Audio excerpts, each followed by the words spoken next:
ng first of all, ang pinauna ko talagang pinagamit na product na sa yung sa package. Yung anak ko na may depression, tapos anxiety, nahihirapan po siyang magbawas. Tapos pinainom namin siya ng product. First time namin nag-attend doon sa McDo sa Jinsan St. May St. Elizabeth. So pinatry namin sa kanya, sa awa naman ng Panginoon, gumaling. Sa ngayon, okay na po siya.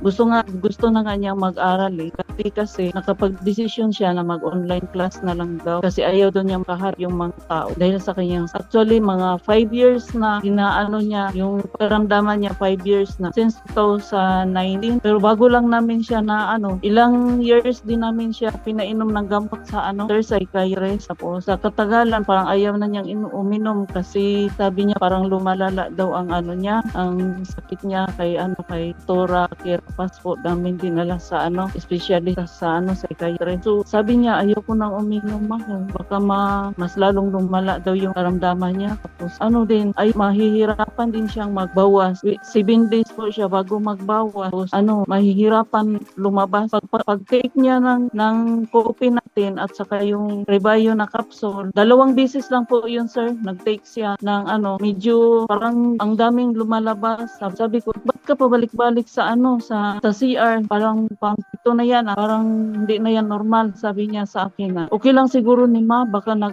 yung gamot sa katawan niya. So ngayon okay na, normal na siya. Gusto na niya mag-aral na namin siya sa naka-decide siya na magpa-enroll siya sa Mindanao Polytechnic College. Hindi basta-basta yung gusto niyang kunin. Sabi ko, wag yan na course, baka mahirapan ka. Sabi niya, okay lang ma, yun na po ang napag-desisyonan ko. Kasi sir, marine engineer, nabal, 2 po yung so parang pero sige lang, tuloy-tuloy pa rin ang gamutan namin sa kanya hanggang sa ngayon, alam mo naman yan, lagi akong nagpo-purchase para sa kanya para yung pag-aaral niya. Sa awa naman ng Panginoon, gumaling siya, kaya nagpapasalamat ako. Wow. Sir, hanggang gabi.